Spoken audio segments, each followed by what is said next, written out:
Magandang araw kaibigan! Tuloy po kayo sa Felicidad's Channel.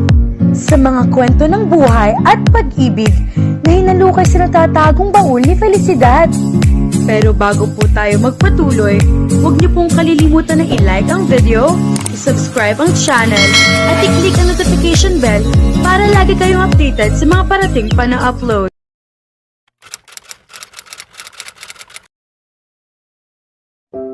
Muling tumayo si Ella mula sa sofa sa ikapitong pagkakataon. Nagtungo siya sa bintana at sinilip kung dumating na ang kotse ni Ramon, ang kanyang asawa. Napabuntong hininga siya. Alam naman niya na kung dumating na ito ay maririnig niya ang ugong ng sasakyan nito. Ngunit hindi niya maiwasang tumayo mayat maya. Sinipat niya ang wall clock. 11:00 na ng gabi. Muli siyang bumalik sa sofa na parating piping saksi sa araw-araw niyang paghihintay sa kanyang esposo. Gabi-gabi ay pinananabikan niyang makita si Ramon. Buong araw ay napupuno ng kasiyahan ang kanyang dibdib na sa pag-uwi nito ay sasalubungin siya ng halik upang mabigo lamang sa pag-uwi nito. Araw-araw sa kanyang paggising ay nakangiti siya. Ngiting puno ng pag-asa. Tuwing hapon, siyang nagluluto ng hapunan para kay Ramon. At bago mag-alas 7 ay nakahanda na ang lahat. Nakapaghain na siya, napuno na niya ng bagong pitas na bulaklak ang mga flower vases, nasindihan na ang barong-barong ang ibang mga batang lalaki. Ngunit hindi si Ramon. Aminin mo na, Ramon, natatakot ka, kantyaw niya rito. Hindi mariing tanggi nito. Wala yan. Kaunting daplis lang yan, mayabang pang sabi nito. Ay sus, bakit putlang-putla na ang mukha mo? Natatawa-tawa na siya. Akala mo lang yon. Yakang-yaka yan, wika nito habang bahagya ng nagkulay berde ang dila sa kakanguya ng dahong bayabas. Tawa lang siya ng tawa. Bakit ba nandito ka? Maninilip ka lang yata Umuwi ka na muna, sabi nito. Hoy! Hindi ako maninilip, no, ingus niya. Dinala ko lang ang hasaan ng tatay dahil naiwan niya, katwiran pa niya. Ba't hanggang ngayon nandito ka pa? Nakatalikod naman kayo, Bakit ba gusto mo akong pauwiin? Ayaw mong makita kitang umaatungal, pang-aalas ka niya. Gamit ang ikinuyom na kamao ay dinibdiban nito ang sarili. Ha? Ako, aatungal? Ibahin mo to. Hinigit nito ang shorts at sinilip ang nasa loob. Magiging binata na ako, Ella. Maliligawan na kita. Piksi niya. Totoy, ikaw na, singit ng kanyang ama. Huwag kang titingin, nakangiting bilin pa sa kanya ni Ramon. Paano kung gusto kong tumingin, nanunuksong tanong niya rito. Hindi pwede. Nakitaan mo na ako. Di bago kita maligawan. Ano ka mo, Ramon? Liligawan mo ang dalagita ko. Lika nga ng mabistahan, tila nananakot na sabi ng kanyang ama kay Ramon, pagkatapos ay ibinaon ang balisong sa isang kahoy. Taas noong lumapit si Ramon dito. Kung natakot man ito sa ginawang iyon ng kanyang ama ay hindi halata. Hinigit ng matandang lalaki ang shorts nito. Naitakip niya ang kamay sa mga mata, ngunit iniawang din naman ang mga daliri. At dahil mahaba naman ang t-shirt nitong suot, ay hindi rin niya nasilayan ang pang-upo nito. Napahagikik na lamang siya habang tila dinadarag ito ng tatay niya. Palabiro ang matandang lalaki at mahilig mangantyaw sa mga kabataang nagpapatuli. Marahil ay upang alisin na rin ang takot ng mga ito. Kitang-kita niya nang hasain ang tatay niya ang balisong habang nakatingin lamang ito sa mukha ni Ramon. Hala, itaas ang kamiseta, utos nito. Kahit nakatalikod si Ramon ay nakita niyang itinaas nga nito ang suot na t-shirt. Iyon ang unang pagkakataon na nakita niya ang puwit nito. Napahagikik siyang muli. Liligawan mo kamo si Ella ko, patango-tango pang wika ng kanyang ama. Tatanggunding, dahan-dahan po ang paghawak, narinig niyang sabi ni Ramon. Ikaw naman ba ay matapang? Matapang na matapang po ako. O, tingala, utos ng ama niya. Tatanggunding, kaunting ingat lang po, pakiusap nito sa bahagyang huminang tinig. At ano naman ang akala mo sa akin? Hindi naman po sa ganoon. Nguya ng dahon. At nang tila nadurog na ang dahon sapagkat matagal na iyong minunguya ni Ramon, ay kumuha pa ito ng ilang dahon sa isang tabi at isinubo. Ngayon, ikwento mo sa akin ang plano mo sa dalagita ko. Liligawan ko po si Ella. May ipapakain ka na ba? Wala pa po pero hindi pa naman po kami magpapakasal. Dapat. At wala rin namang magkakasal sa inyo. 10 taon pa lang itong si Ella. Ikaw ba'y ilang taon na, Ramon? 13 taon gulang na po. Masipag ka naman ba? Alam po ninyong masipag ako, puno ng katapangang sabi nito. Tatanggunding, dahan-dahan lang po, anito pagkuan. Akala ko ba matapang ka? Tutuliin pa lang kita, nanginginig na yata ng tuhod mo, Toy. Hindi naman po. Medyo matalas lang po kasi ang balisong at baka dumaplis ng kaunti sa aray ko po. Takbo sa tubig, utos ng kanyang ama kay Ramon. Dali-dali itong tumakbo sa dagat at muling nag-aray ko po. Hagikik siya ng hagikik. Tama na iyan, anang ama niya. Lumapit na muli si Ramon. Idura ang dahon. Tumalima naman ito. Ilang sandali pa ay nilapitan na siya nito, suot na ang maluwag na shorts. Nabinyagan na ako, Ella, pagyayabang pa nito. Aray ko po, panggagaya niya sa sigaw nito. Wala yon, sabi nito. Medyo natakot lang ako. Pero hindi naman talaga masakit eh. Halika na, sabay na tayong umuwi. At ganoon nga ang nangyari. Idinaan siya nito sa barong-barong nila saka paika-ikang nagtuloy sa duluhang bahagi ng isla kung saan naman naroon ang barong-barong ng mga ito. Ang Patrial ay isang maliit na isla sa norteng bahagi ng Pilipinas. Nahuhuli sila sa sibilisasyon sapagkat tila nalimutan na ng gobyerno ang kanilang lugar. Wala silang kuryente. Madilim ang gabi sa Patrial maliban sa mataas na lighthouse ilang metro ang layo mula sa Pampang. Ipinatayo iyon ng mga Inevilla, ang mayamang pamilya na siya ring nagpo-provide ng gas at generator upang patakbuhin iyon. Bukod sa lighthouse, tanging ang mansyon ng mga Inevilla na nasa pinakamataas na bahagi ng Patrial ang tanging makulay ang paligid sa gabi. Tanaw na tanaw iyon mula sa ibaba ng isla. Nababakuran iyon ng napakataas na bakod. Tila iyon palasyo, tinitingala ng lahat. Kulang ang sabihing mayaman ang mga Inevilla, mayamang mayaman ang mga ito. Ang Inevilla Group of Companies ay pag-aari ng pamilyang ito. Ang mga Inevilla rin ang nagpatayo ng paaralan sa kanilang isla.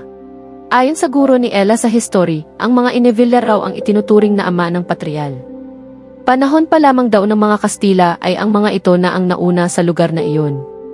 Ang kauna-unahang alkalde ng Patrial ay isang Inevilla, ang ikalawa't ikatlo ay pawang mga Inevilla rin. Maging ang kasalukuyang alkalde ay isang Inevilla. Nagtataka si Ella na kahit nabukang bibig ng mga tao ang pangalang Inevilla ay hindi naman niya nakikita ang mga ito. Maging noong nag-eleksyon ay walang Inevilla na nangampanya. Basta noong nag-eleksyon, palibhasa ay wala namang kalaban si Horacio Inevilla, ito ang nanalo.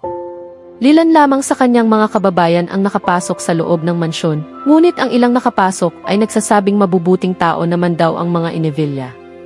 Ngunit may ilan din naman na hindi sumasang-ayon. Kaya naman hindi malinaw sa kanya ang lahat. Karaniwan na rin kapag may natanawan silang helicopter sa kalangitan na didiretso sa mansyon. Ang konklusyon ng lahat, dumating na ang isa sa mga Inevilla o kaya ay sinundo. Hindi rin naman niya iniisip ang tungkol sa mga ito. Basta ang alam niya, masaya sila ng kanyang mga magulang sa kanilang simpleng buhay. Ang ama niya ay isang mangingisda at ang ina naman niya ay isang simpleng may bahay. Nakakakain sila ng 3 beses isang araw, nakakapag-aral siya, at kapag mayroong okasyon ay nakapagluluto pa ng pansit ang nanay niya. Simple lamang ang buhay nila subalit masaya naman siya. Lalo na nga at naroon si Ramon na palagi niyang kasakasama. Anak ito ni Mang Pedrito, ang karpintero ng isla. Ang ina naman nito ay maagang nasawi.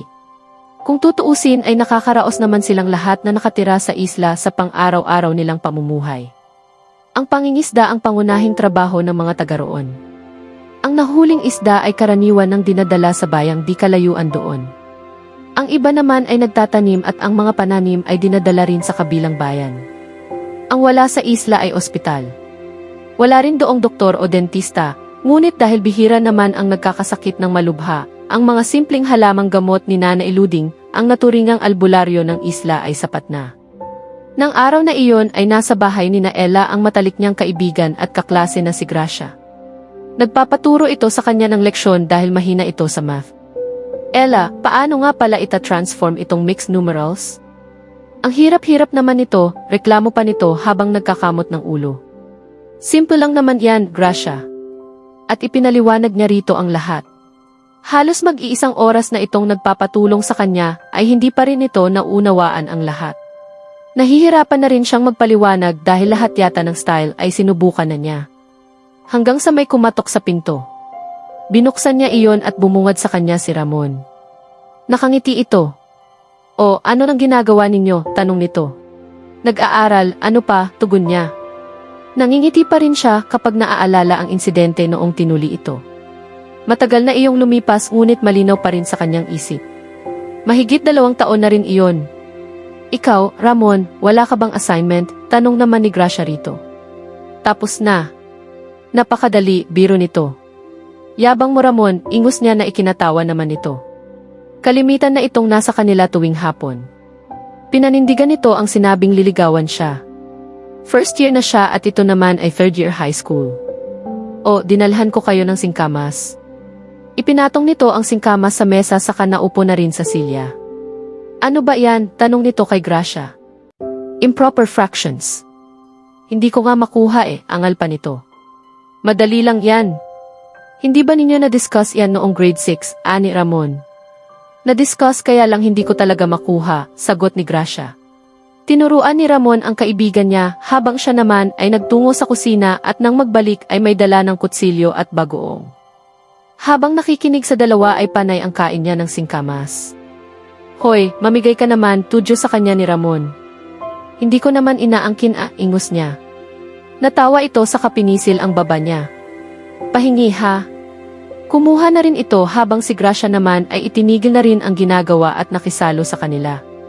Alam na ba ninyo ang balita, ani Gracia, sabay subo ng singkamas. Ano balita? Halos magkapanabay nilang tanong ni Ramon dito. Naghahanap daw ng katulong ang mga Inevilla, pagbabalita ni Gracia.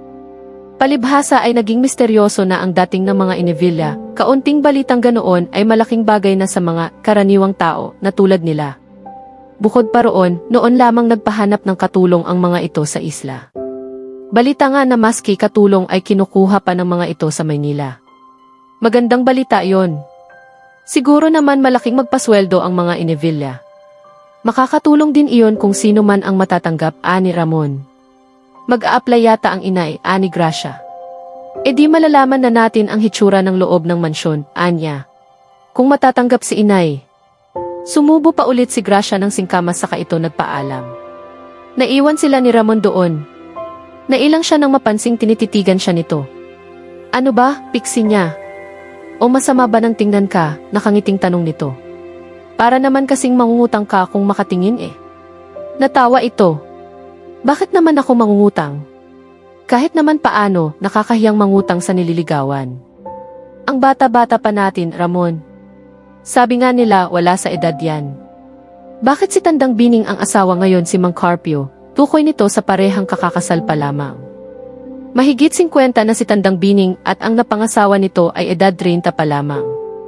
Pero pareho na silang matanda 12 pa lang ako. 15 ka pa lang, katwiran niya. Anong edad ba tamang manligaw sa'yo?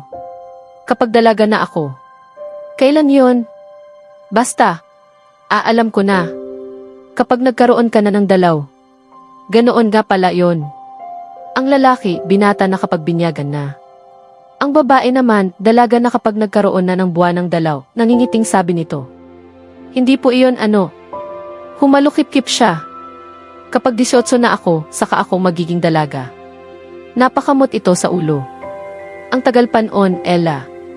6 na taon pa. Maawa ka naman sa akin. Natawa siya sa ekspresyon ng mukha nito, tila nalugi. Kung gusto mo talaga akong ligawan, maghihintay ka. Sige na nga. Kahit ano para sa iyo.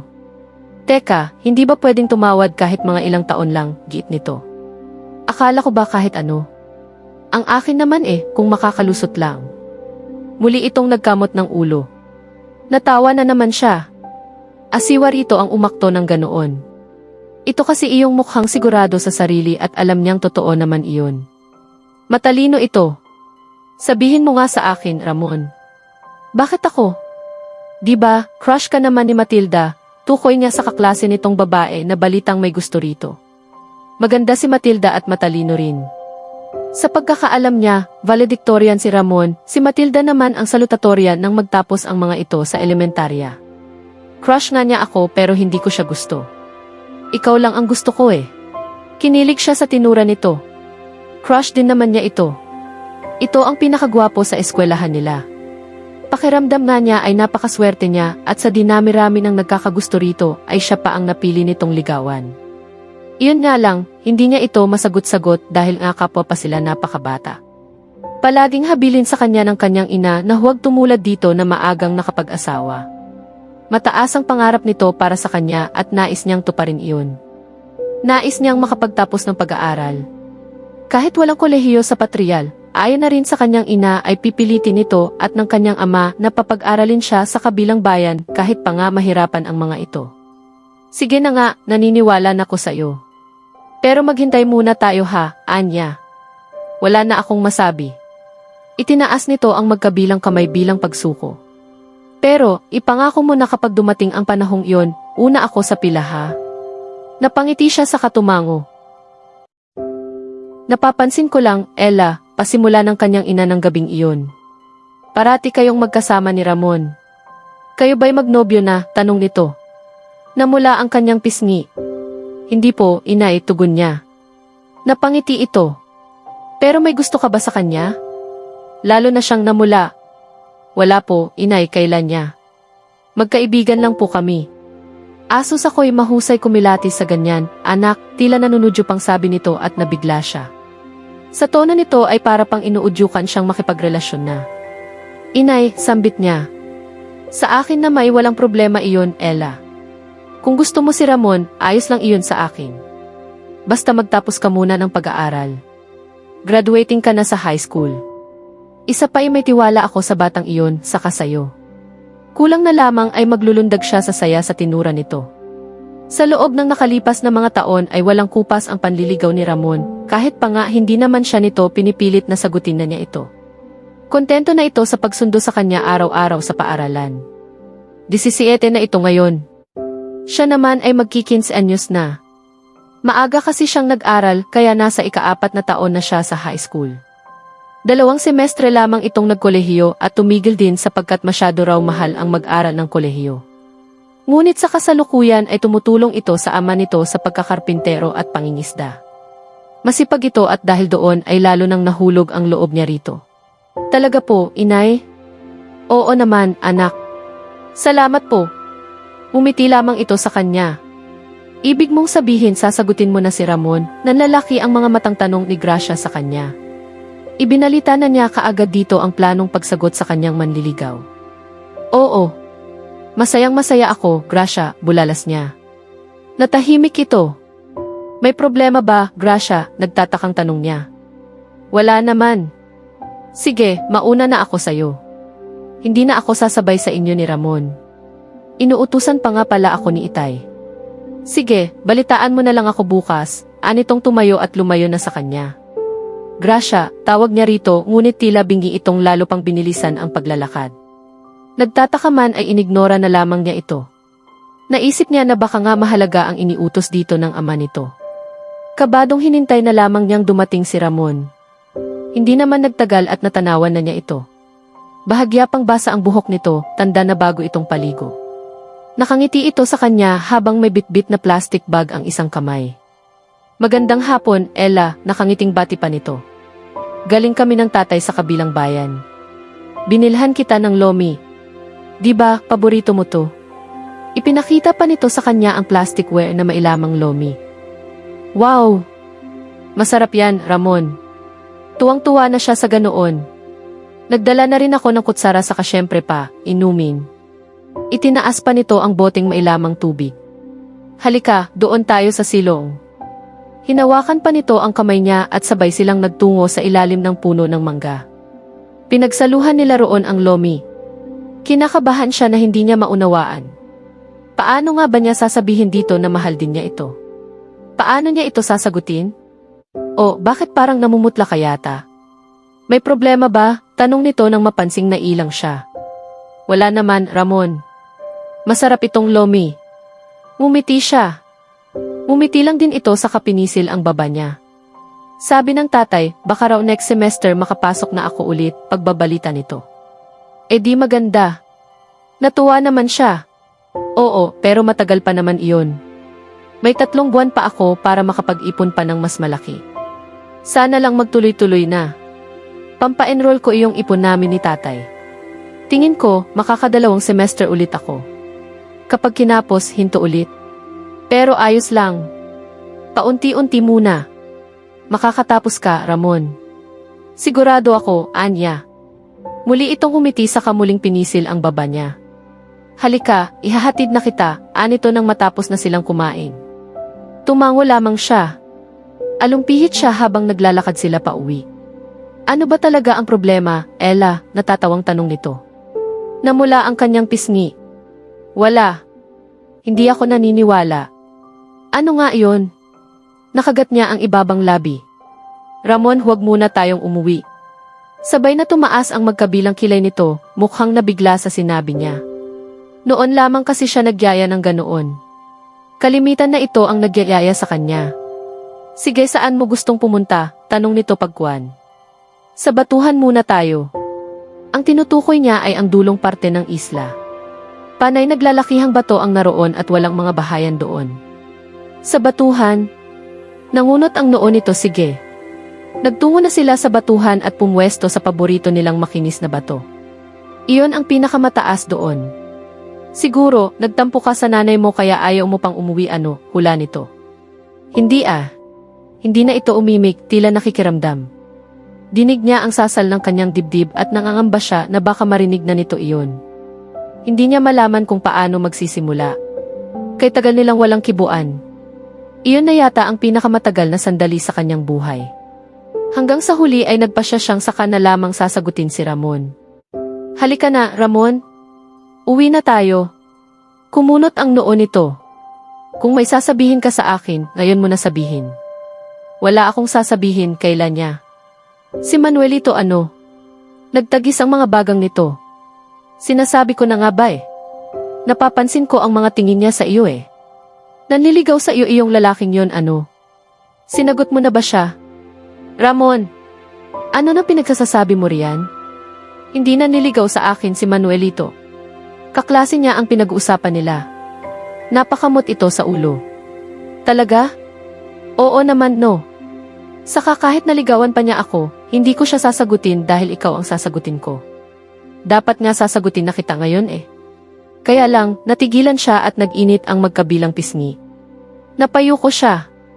Itinaas nito ang kanyang mukha. Nagniningning ang mga mata nito. Sasagutin mo na ako ngayon? Kaya lang Kaya lang hindi ko alam kung paano, nasabi niya. Oh Ella. Niyakap siya nito ng mahigpit. Makalipas ang ilang sandali ay hinawakan nito ang magkabila niyang balikat. Talaga? Kasintahan na kita ngayon? Mahal mo rin ako? Pumayag na ba ang nanay at tatay mo, magkakasunod nitong tanong? Tango lamang siya ng tango. Gusto kong marinig, Ella. Pakiusap. Mahal din kita. Niyakap siya nitong muli. Mahal na mahal kita, Ella. Tumayo ito at ganoon na lamang ang pagkagilalas niya nang itaas nito ang magkabilang kamay sa ere at humiyaw. Yes. Mahal ako ni Ella. Mahal ni Ella de Leon si Ramon Joaquin. Yes. Mahal din niya ako. Mahal din niya ako. Yes. Ako ang pinakamasayang lalaki sa balat ng lupa, lahad nito sa langit. Ramon, ano ka ba? Natatawang saway niya rito. Lumuhod ito sa harap niya, ginagap ang palad niya. Masayang masaya ako, Ella. Ito na ang pinakamasayang araw sa buhay ko. Tandaan mo ang petsa, Marso 18. Maaalala ko ito habang nabubuhay ako, pangako iyan, Ella. Hindi niya maipaliwanag kung bakit may luhang dumaloy mula sa kanyang mga mata. Marahil ay dahil sa sobrang kaligayahan niya. Ella, pwede ba kitang halikan? Kahit sa pisngi lang. Tumango siya. Hinagkan siya nito sa kanyang pisngi. Marso 18, sambit ni Ella. Bahagya pa siyang napangiti. Nang tingnan niya ang mansanas ay natagpuan niyang bahagya ng nagkulay brown iyon. Napailing siya.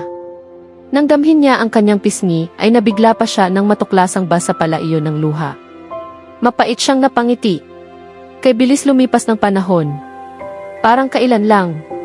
Sino ang makapagsasabing ang mga masasayang araw na iyon ay natapos na at nauwi lamang sa kanyang matinding pagdurusa?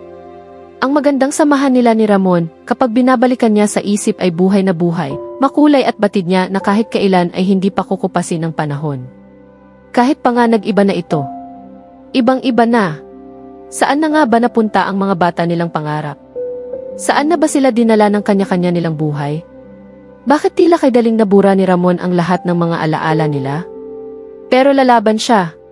Nais niyang maibalik ang dati sapagkat hindi pa rin nagbabago ang nadarama niya para dito mahal na mahal pa rin niya ito. Pagkatapos niyon ay umakyat na siya sa kanyang kwarto at nahiga. Gaya ng araw-araw na ginagawa ni Ella ay namintana siya at pinanood ang sikat ng araw. Miss na niya ang isla ng Patrial. Miss na niya ang masasayang araw nila ni Ramon. Pilit niyang iwinaksi sa isip ang mga iyon. Naligo siya, nagbihis at saka bumaba. Maaga pa. Tiyak na tulog pa si Ramon sa kwarto nito. Silid nito. Napailing siya. Mag-asawa sila ngunit kanya-kanya sila ng kwarto sa malaking bahay na iyon. Nagluto na siya pagkatapos ay naghain. Pagbaba nito ay maayos na ang hapagkainan. Ni hindi siya nito pinansin. Dumiretso ito ng upo sa kabisera at tinunghayan ang dyaryo na tila ba wala siya roon. Dapat ay sanay na siya sa malamig nitong pagtrato sa kanya, ngunit sinong tao ba ang masasanay sa ganoon? Pinilit niyang magbukas ng mapag-uusapan. Kumusta naman ang opisina? Walang problema. Ni hindi nito ibinaba ang dyaryong binabasa. May meeting ka ba ngayon? Anong oras ka makakauwi? Basta wag mo na akong hintayin. O kumain ka na. Sinalinan niya ng itlog ang plato nito. Hindi na. Nagkakape lang naman ako sa umaga. Magmula bukas, mas maganda pa sigurong kaunting pagkain na lang ang iluto mo. Iyong para sa iyo na lang. Hindi rin naman ako rito maghahapunan, kaya mas maganda pang ganoon na rin ang maging sistema sa gabi. Tumingin lamang siya rito. Bakit wala siyang mabasang emosyon sa mukha nito? Pakiramdam niya ay isa lamang siyang tauhan sa bahay na iyon. Nagsimula uli siyang magsalita. So, hindi. Nagbabasa ako ng dyaryo ko kung okay lang sa'yo. Nakagat niya ang ibabang labi. Saglit niyang naisip na sampalin ito dahil sa pagsigaw nito sa kanya at sabihin ang mga nais niyang sabihin dito. Ngunit sa huling sandali ay pinili niya ang manahimik. Batid niya na may kasalanan siya rito. Batid din niya na may utang siyang dapat na bayaran. Naisip niyang magiging maayos ding muli ang lahat. Ang kanilang pagsasama. Nang maubos nito ang kape ay tumayo na rin ito. Tumayo na rin siya at inihatid ito sa pinto kahit pa nga nakasunod lamang siya rito. Siya na ang umabot ng Amerikana nito na nakasampay malapit sa pinto. Ito, anyang itinapat sa likod nito ang coat. Imbes na isuot ay kinuha nito iyon sa kanya. Binalewala na lamang niya iyon. Ramon, baka may gusto kang ipabili? Mag-grocery ako mamaya, wika niya. Oo nga pala. Dinukot nito ang wallet at naglabas ng 10,000 piso. Ito, kung kulang, gamitin mo na lang ang credit card mo. Hindi naman ako humihingi ng pera. Tinatanong, itinaas nito ang kamay na ibig sabihin ay tumigil siya sa pagsasalita. Kailangan ko na umalis. Iyon lang at tumuloy na ito sa kotse nito. Wala siyang nagawa kundi ang tanawin ang sasakyan nito hanggang sa lumiit na iyon at tuluyang mawala sa kanyang paningin. Sigurado ka ba na ayaw mong tanggapin ang trabahong ito, Ella? Tanong sa kanya ni Sachi. Isa itong bakla at naging matalik niyang kaibigan noong kolehiyo. Alam nito ang istorya niya. Pasensya na, Sachi. Alam mong hindi ko kaya, tanggi niya. Diyos ko naman, Ella. Ano ba nang ginagawa mo sa buhay mo? Alam mong lagi mo siyang pwedeng iwan. Nagtataka nga ako kung bakit nagtitiyaga ka hanggang ngayon. Diyos ko. Natampan nito ang noo habang nakatikwas pa ang mga daliri. Alam mong hindi ko siya kayang iwan. Oo, kaya mo. Hindi ko kaya. Baka mababaw lang pakinggan para sa iyo ang mga dahilan ko, pero para sa akin, mahalaga ang mga rason na yon, Sachi. Naloloka ako sa iyong babae ka. Nagsindi ito ng sigarilyo at naghititbuga. Diyos ko, girl. Gusto kitang sabunutan, alam mo ba yon, Anito Pagwan? Napangiti siya. Pero hindi mo nagawa. Oo, tama ka. Hindi ko talaga nagawa. Itinaas nito ang kaliwang kilay. Aliw na aliw siya sa kaibigan niyang ito. Hindi ito nagdadamit pambabae at gwapong-gwapo rin naman ito, Ngunit halatang bakla sa dami ng burloloy sa katawan at sa nakagawian nitong pagtikwas ng daliri at pagtataasan ng mga kilay. Pero kapag ipinagpatuloy mo ang kamartiran mo, jojombagin na kita. Walang samaan ng loob. Natawa siya. Sa laki ng kamao mo, Sachi, tulog agad ako. Maldita, galyita, luka-luka, halos maghisterya nang sabi nito. Itinapat nito sa ilaw ang nakatikwas na kamay. God, malaki ba talaga siya? Lalo na siyang natawa sa aksyon nito. Lalaki ka, syempre. Ay sinasabi ko na nga ba eh. Hindi magandang ideya ang pag-gym ko. Nalukot ang mukha nito. So natuloy pala ang pag-gym mo. Oo, di nainggit ka. Alam mo, ikaw, hindi ka na naglalalabas. Kung hindi pa kita kinulit, hindi mo ako pupuntahan dito, may himig pagtatampong sabi nito. Syempre, hindi ah. Nagkataon lang na noong una mo akong tawagan, nagre-redecorate ako ng bahay. O Diyos ko! Napahawak ito sa dibdib. Ineng, naaawa ako sa'yo. Hindi ko lubos maisip na masasayang ang ganoong talento. Sayang. Ayoko ng awa, alam mo yan, Sachi, mariing sabi niya. Ano ba ang tawag mo sa tinanggap mong tulong ng asawa mo? Di ba, awa yon, balik nito sa kanya. May pagkabrutal ito, ngunit sanay na siya. Hindi yon awa. Galit yon. Ewan ko sa'yo. Basta kung ano man ang mangyari, palaging open ang trabaho. Alam ng Diyos kung gaano kailangan ng maliit na tindahan ko ang talento mo.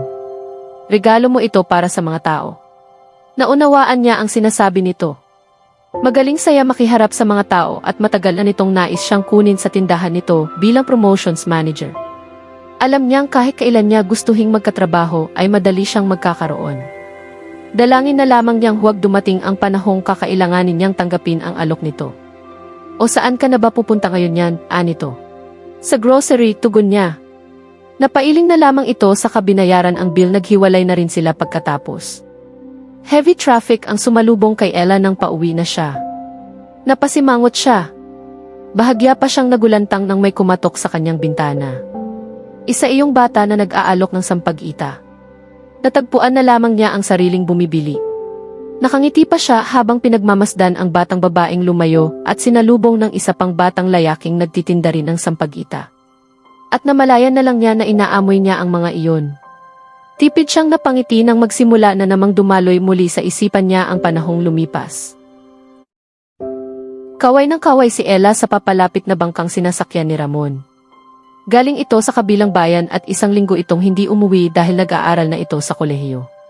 Nakitira ito pansamantala sa isang tiyahin nito roon para sa finals nito. Nang makababa ito ay nakangiting nilapitan na siya nito, tangan ang isang tali ng sampagita sa kaliwang kamay habang ang bag naman sa kanan. Sinalubong na niya ito. Miss na kita, naglalambing na sabi niya kaagad dito. Kinabig siya nito sa baywang. Alam ko naman eh. May uwi ako sa'yo, sabi nito saka isinabit sa kanya ang sampagita. Kapag mayaman na ako, rosas na, nakangiti pa nitong sabi. Magkahawak kamay silang umuwi sa bahay ng mga ito. At pagkatapos nilang magbigay galang sa mga magulang nito ay muli silang lumabas. Naglakad-lakad sila sa playa. Kumusta ang college boy, tudyo niya rito? Eto, miss na miss ka na kaagad.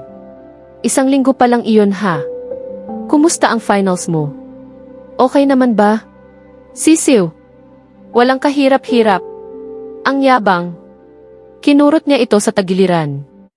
Aray ko. Nagtatawa siya saka nagtatakbo sa puting-puti at pinong buhangin palayo rito. Nilalaro ng hangin ang kanyang mahabang buhok at ang suot niyang saya. Kapag nahuli kita, lagot ka sa akin, banta nito habang tawa rin naman ng tawa. Patuloy siya sa pagtakbo at napatili na lamang siya ng kabigi nito patalikod ang kanyang baywang. Umangat siya sa ere. Kahit ipinapalag-palag niya ang kanyang mga paa ay kayang-kaya siya nitong buhatin.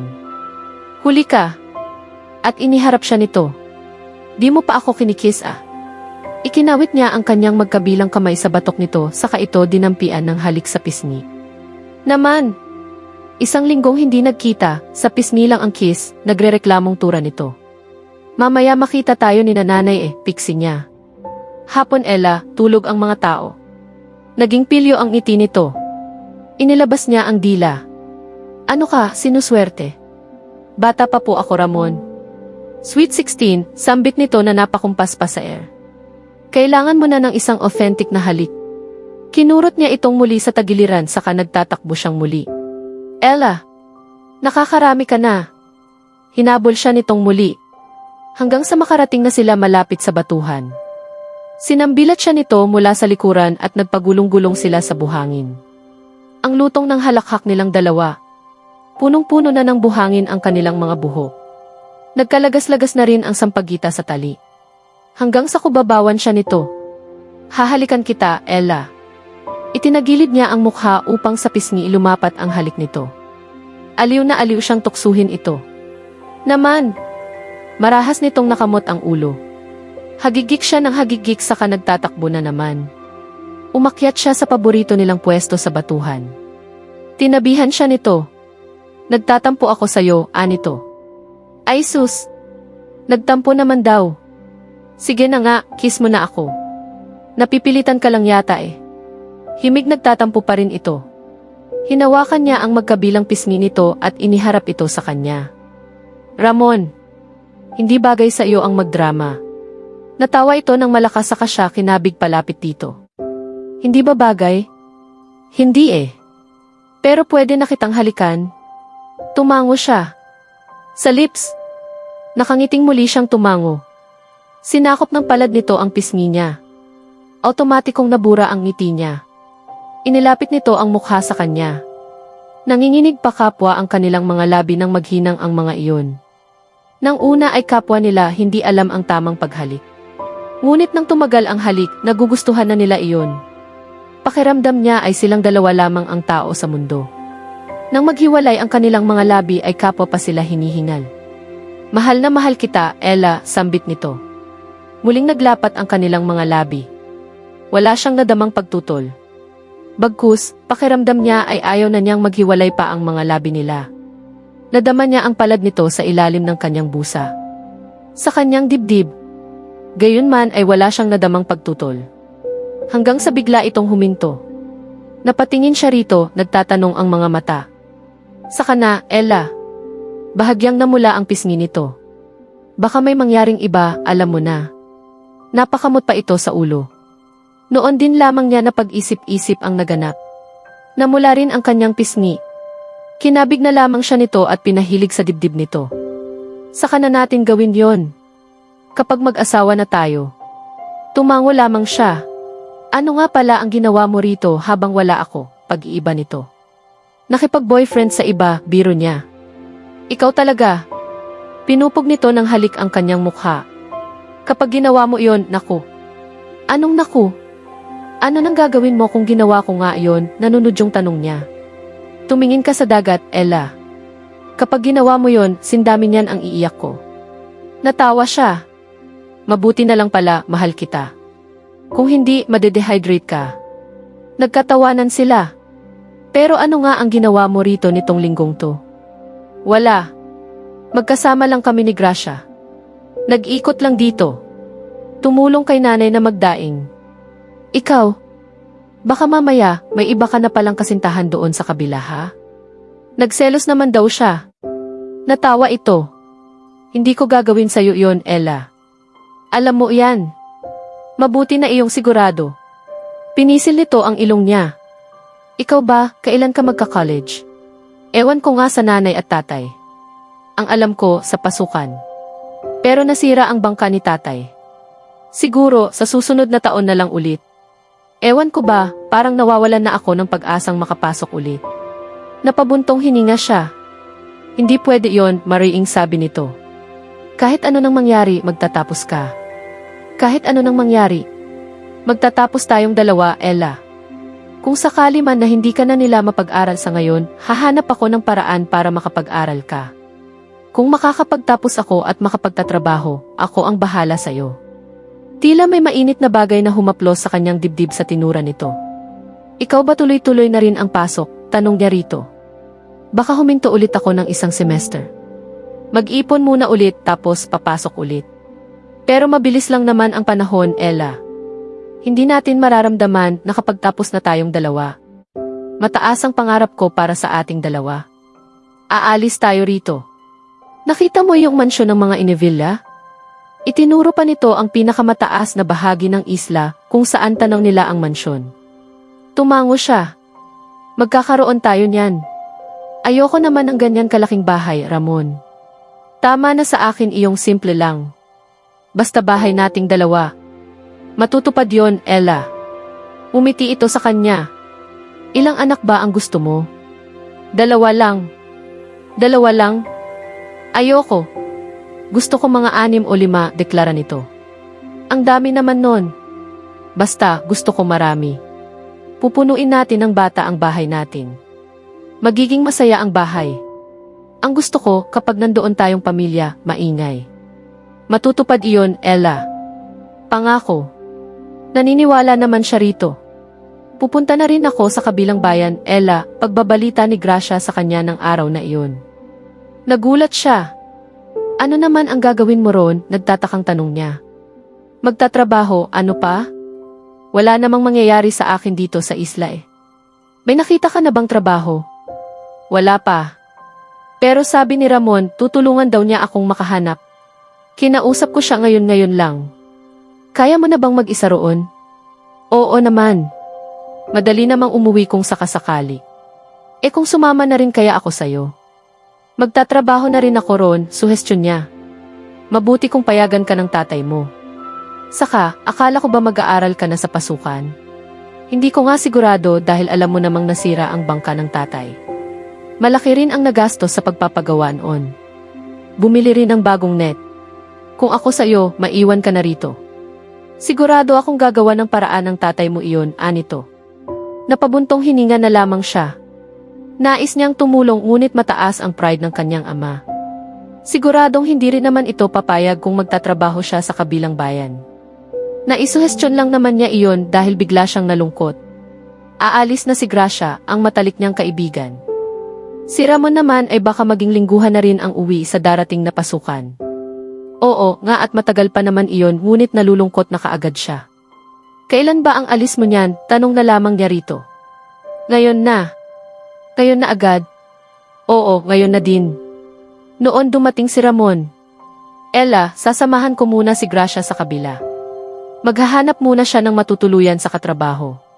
Saan mo naman siya ipapasok? Tanong niya. May nakita akong karatula sa may pawn shop. Baka sakaling matanggap siya.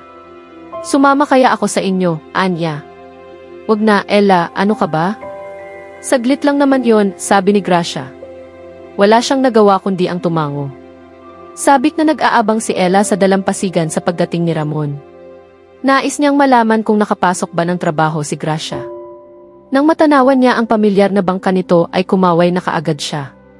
Nang may ayos na nito ang bangka ay agad siya nitong nilapitan at binuhat. Mukhang masayang-masaya ito. Ramon! Ano ba? Bakit nangingiti kahit nagtatakang sabi niya? Tawa ito ng tawa habang ipinaikot-ikot siya. Ano ba? Bakit ang saya-saya mo? Noon lamang siya nito ibinaba at dinampian ng halik sa pisngi. Hindi na ako mahihinto sa pag-aaral. 2 kaming nakapasok ni Gracia sa pawn shop. Hanggang sa June na lang pala iyong isang kahera doon, luluwas na ng Maynila. Tinanggap ako noong may-ari. Eksakto sa pasukan. Mag-ipon kami ng tatay ng pampa-enroll ngayong bakasyon. Kaya sa pasukan, wala nang problema sa gastos. Siya nga. Kaunting tiis na lang, Ella. Hinaplos nito ang pisngi niya. Ramon. Masayang-masaya ako, Ella. Masayang-masaya na rin siya sa sinabi nito. Parang nararamdaman na niya ang unti-unting katuparan ng kanilang mga pangarap. Dahil sa malakas na pagbusina ng sasakyan na nasa likod ng sa kanya, ay nabalik ang isip ni Ella sa kasalukuyan. Malayo na pala ang sasakyan sa kanyang unahan. Talagang dapat kong kalimutan ang nakaraan. Bulong niya habang patuloy na nagmamaneho. Bakit pa nga ba niya iyon pilit na bubuhayin? May pag-asa pa ba ang lahat? Paano kung isang araw ay magising na lamang siya at matuklasan niyang mahabang panahon na ang nasayang niya sa paghihintay na maibalik ang lahat sa dati? Posible ba talaga ang nais niyang mangyari? Subalit may nasisilip pa naman siyang pag-asa. Hindi pa rin siya naniniwala na ganoon lang kadaling nalimot ni Ramon ang masasaya nilang mga araw. Kahit pa nga nabahira na iyon ng pait sa dami ng taong nakalipas ay hindi ang katulad ng sa kanila ang madaling itapon at makalimutan. Naniniwala pa rin siya na matibay ang pundasyon nila kahit nararamdaman niya na tila unti-unti na iyong nabubuwag. Saka na siya susuko kapag nakita niyang wala na talagang pag-asa. Sa ngayon, pilit niyang bubuin ang pagsasama nila nito. Narinig na ni Ella ang pamilyar na ugong ng sasakyan ng kanyang asawa. Kahit na ibinilin pa nitong huwag na siyang maghintay ay hindi niya ginawa. Nais pa rin niyang ipakita rito ang kanyang pagmamahal kahit sa ganoong paraan man lamang. Nais niyang ipadama rito na mahal pa niya ito. Na hindi niya nalimutan ang lahat hanggang ngayon. Nang bumukas ang pinto ay tila nabigla pa si Ramon nang makita siya nitong nakatayo sa sala. Akala ko ba sinabi ko sa'yo na wag mo na akong hintayin? Walang emosyong wika nito. Nang mga sandaling iyon ay nais niyang sabihin dito kung ano ang nadarama niya. Ngunit natakot siya sa blangkong ekspresyon sa mukha nito. Hindi naman kita hinihintay. Nanood lang ako ng palabas sa telebisyon, kapapatay ko pa lang pagsisinungaling niya. Hindi na ito umimik at umakyat na sa kwarto nito. Nanlalatang napaupo siya sa sofa. Bakit ang kaunting engkwentro nilang iyon nito ay nakapagdudulot sa kanya ng ganoong emosyon? Pakiramdam niya ay pagod na pagod siya, hapong-hapo. Hindi na niya namalayan kung gaano siya katagal na nakaupo lamang doon. Napako ang paningin niya sa isang wood carving na nakapatong sa center table. Dinampot niya iyon. Sinamahan ni Ramon ang ama nito ng araw na iyon sa pagkakarpintero sa bahay ni Nana Iluding, ang albularyo ng isla. Alam iyon ni Ella sapagkat sinabi sa kanya iyon ng kanyang kasintahan. Abalang-abala si Ramon ng mga nakaraang araw. Tila sinasamantala nito ang bakasyon upang makaipon ng sapat. Nagluto siya ng turon at nagpa siyang dalhan ito. Agad naman siya nitong sinalubong nang makita siya. "Uy, ano to?" Tanong nito nang abutin ang maliit na basket niyang dala. "Dinalhan ko kayo ng tatay mo ng turon." Burmaling siya sa ama nito. "Magandang hapon po." Ngiting-ngiting tinanguan naman siya nito. Mabait ito sa kanya. "Salamat, Ineng." Binigyan ni Ramon ng turon ang ama nito saka siya nito iginya sa labas ng bahay ni Nana Iluding. Naupo sila sa bangkito roon. "Pawis na pawis ka. Baka naman mamaya magkasakit ka na niyan, Anya." "Sanay ako sa pawis, Ella. Kaya lang bakit wala kang bimpo sa likod? Baka matuyuan ka ng pawis." "Nasaan na ang bimpo mo?" "Marumi na ang bimpo ko." "Hamon na yan. Matatapos na naman kami ng tatay." "Hay naku! Ang bimpo na niya ang inilagay niya sa likod nito. Paano kung sa kagaganyan mo ay magkasakit ka?" Nang mapatingin siya sa mukha nito ay nakatitig lamang ito sa kanya. "Ano? May reklamo?" Itinaas niya ang kilay. "Kahit pawis ako, hahalikan kita." Ginawaran nga siya nito ng halik sa pisngi. "Pagkatapos namin ng tatay, mamamasyal tayo ha? Hintayin mo ako sa inyo." "Sige, mauna na rin ako para makatapos ka kaagad. Daanan mo ako sa amin ha?" Tumango ito sa kapinisil ang baba niya. Tila may pakpak ang paang naglakad na siya pauwi sa kanila. Ano ba talaga yan? Nakakunot na ang noong tanong ni Ella kay Ramon. Nasa batuhan sila at may dala itong tipak ng kahoy at pait. "Manood ka lang." Nagsimula itong mag-ukit. Makalipas ang ilang minuto ay nagkakaroon na iyon ng forma, ngunit masyado pang malabo para mahulaan niya kung ano iyon. "Ano nga yan?" Usisan niyang muli. Itinabi nito ang kahoy. "Bukas, makikita mo na kung ano yan. Bukas ko na itutuloy. Halika na muna rito." Tinapik nito ang espasyo sa unahan nito. Pumwesto siya roon. Nakulong siya ng mga binti nito at humilig siya sa dibdib nito. Hinaplos-haplos nito ang kanyang buhok at panakanakang hinahagkan iyon. "Kapag nakatapos na ako, magtatrabaho ako sa bangko, Ella. Mas mabilis daw ang pag-asenso kapag sa bangko ka nagtrabaho," anito. Business Management major in accounting ang kinukuha nitong kurso. "E di kapag nakapagtrabaho ka sa bangko, doon ka napipirmi sa kabilang bayan." "Anong sa kabilang bayan?" "Sa Maynila ako magtatrabaho at isasama kita. At habang nagtatrabaho ako, nag-aaral ka naman, lahat nito. Ibig mong sabihin lalayo ako kina nanay at tatay? Panandalian lang naman yon eh. Kapag pareho na tayong may trabaho, kukunin din natin sila. Mas maganda ang buhay roon, Ella. Mabilis ang takbo ng panahon. Mas maraming opportunity. Hindi tulad dito sa atin. Saan naman tayo titira doon?" Kapag sinabi nito ay naniniwala siya. Batid niya na ganoon ang mangyayari. Upa muna tayo ng bahay. Tayong dalawa lang doon.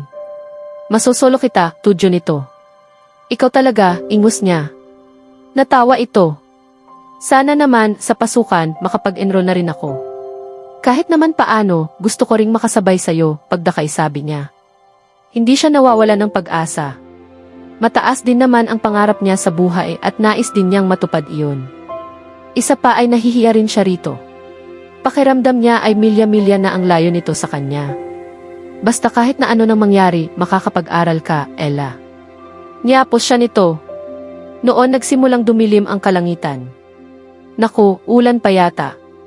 Halika na. Tumayo na siya ngunit hinigit siyang muli nito paupo. Nagtatakang napatingin siya rito. Huwag kang matakot sa ulan, Ella. Dito muna tayo. Maaga pa naman. At nanatili sila roon hanggang sa pumatak na ang ulan. Hindi nagtagal at naghahalakhakan na sila. Niwala nga silang ideya kung bakit sila tumatawa. Marahil ay natuwa sila dahil magkasama sila sa ulanan at kapwa pa rin sila nakaupo sa mataas na batong iyon sa dagat. Hindi ba masarap sa pakiramdam, anito Pagwan? Tumango siya habang patuloy ang pagtawa. Maya-maya, ginagap nito ang palad niya. Baka nag-aalala na sa iyo ang nanay at tatay mo. Magkahawak kamay silang naglakad sa ulanan pa uwi. O ano yan, nagtatakang tanong ni Ella kay Ramon kinabukasan. May dala itong malaking saranggola sa kaliwang kamay habang sa kanan ay may kung anong bagay na natatakpan ng malaking panyo. Sorpresa, halika na. Nagtungo sila sa batuhan. Inilapag nito roon ang bagay na natatakluban ng scarf. Ano ba talaga yan, git niya. Inalis nito ang takip. Nanlaki ang mga mata niya. Ang kahoy nitong inuukit kahapon ay isa ng maliit na bahay. Paano mo to natapos kaagad, tanong niya. Pinagpuyatan ko yan kagabi. Maganda ba? Ganyan ang magiging hitsura ng bahay natin. Napakarami nitong pangarap para sa kanila. Masayang-masaya siya at kabahagi siya ng mga pangarap na iyon. At natutuwa siya sa mga simpleng bagay na kanilang pinagsasaluhan. Ang importante ay si Ramon. Kahit naman marahil hindi matupad ang lahat ng mga pangako nito ay masaya na siya basta kasama lang niya ito palagi. Maganda, bulalas niya. Pero nagpuyat ka pa dahil dito. Pinisil nito ang baba niya. Sanay ako sa puyatan. Saka gusto kong ipakita sa'yo. Nakita mo itong pintong ito sa unahan? Itinuro nito ang bahaging iyon sa inukit nitong kahoy. Tumango siya. Sinlapad yan ang 4 na pinto ng bahay namin. Itong mga bintanang ito, sinlaki ng pintuan ninyo. At mas mataas pa sa bakod ng mga inivilya ang magiging bakod nitong sa atin. Kaya lang gusto ko, tanaw ang loob. Ayoko ng tulad sa mga inivilya na parang ayaw nang magpapasok. Ilan na kwarto? Mahigit 1 dosena. Ay ayoko. Mahirap maglinis kapag ganoon karami, biro niya. At ilang katulong ba ang kailangan mo? Yabang. Tawa ito ng tawa. Aba, kapag yumaman na tayo, hindi kita pahihirapan. Ikukuha kita ng 12 ng katulong. Pero ako pa rin ang magluluto ha, tila totoo na ang lahat na sabi pa niya. Siyempre saka, ikaw ang personal na mag-aasikaso sa akin. Itatago ko itong bahay na to, Ramon. Itago mo at sauluhin. Ganyan na ganyan ang magiging bahay natin, pangako iyan. Kapag naitayo na ang bahay, pagkalipas ng ilang taon, ilabas mo ulit itong model na to, makikita mong ganoong-ganoon din walang ipinagkaiba. Mas malaki nga lang. Tapos, lalagyan mo ng malaking palaruan ng bata sa labas ha? Umiti ito sa kanya. Siyempre ngayon, magpalipad na tayo ng saranggola. Noong una ay sa itaas ng batuhan lamang sila nagpalipad, ngunit nang lumaon ay bumalik sila sa dalampasigan. Solo nila ang daigdig ng mga sandaling iyon. Nagtatatakbo sila sa dalampasigan. Mistula silang mga bata na iyon pa lamang ang unang pagkakataon na nakapagpalipad ng saranggola. Siya ang may hawak ng PC na nakapaikot sa isang lata. Sige, pataasin mo pa, Ella. Luwagan mo ang PC, anito. Tumalima siya. Napakaganda nito.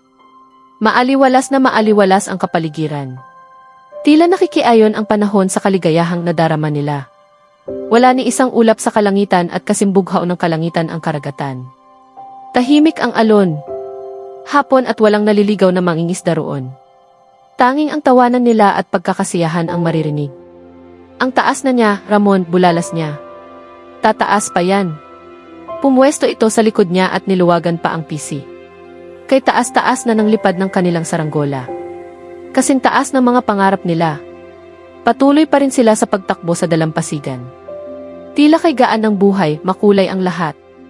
Nang mag-iba ang ihip ng hangin ay pinababa na nila ang saranggola. Medyo tumagal dahil kay taas na yun.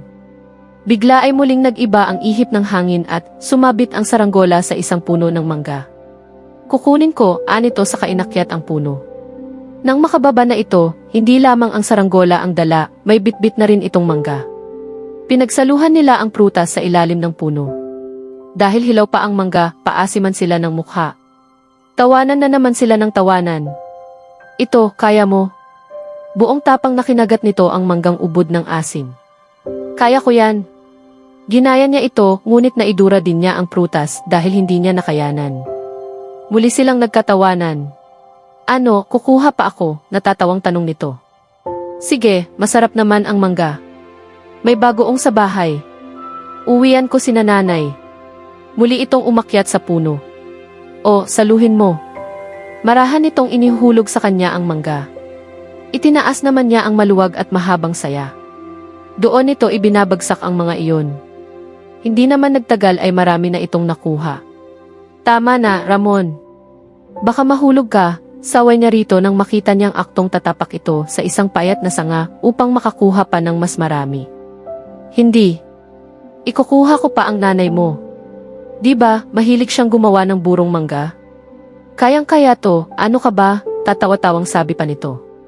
Tama na to, bumaba ka na, mariing utos niya. Isa na lang. Tumapak ito sa payat na sanga. Umingit iyon. Ramon, pakiusap bumaba ka na. Noon nabali ang sanga. Mabuti na lamang at nakailag siya kung hindi ay sa kanya iyon tumama. Nang muli siyang tumingala ay nakita niyang nakalambitin ito upang hindi tuluyang mahulog. Ayan kasi ang kulit eh. Baba na. Tumalima naman ito. Nang makababay napapangiwi pa ito. Oh, bakit? Ano nang nangyari sa iyo? Nang itinaas nito ang damit ay nakita niyang mayroon itong malaking galos sa dibdib. Marahil ay nagasga sa isang sanga. Masakit ba? Hinaplos niya ang galos nito. Sakit. Kiss mo naman. Aba. Sinuswerte kayata, Ramon, piksi niya. Ang lakas ng tawa nito. Kinabig siya nito palapit. Maya-maya ay nabura ang ngiti sa mga labi nila. Hinaplos nito ang kanyang pisngi. Pagkatapos ay nagsalo sila sa isang matamis na halik sa ilalim ng puno ng mangga. Sana, palagi tayong ganito, Ramon, na hiling niya. Muli siya nitong hinagkan. Palagi tayong magiging ganito, Ella. Pangako yan. Mapait na napangiti si Ella sa alaalang iyon. Nasaan na ang pangakong iyon? Minsan ay tinatanong niya ang sarili kung nasa kanya ba ang pagkakamali. Isang bahagi ng isip niya ang nagsasabing oo, nasa kanya.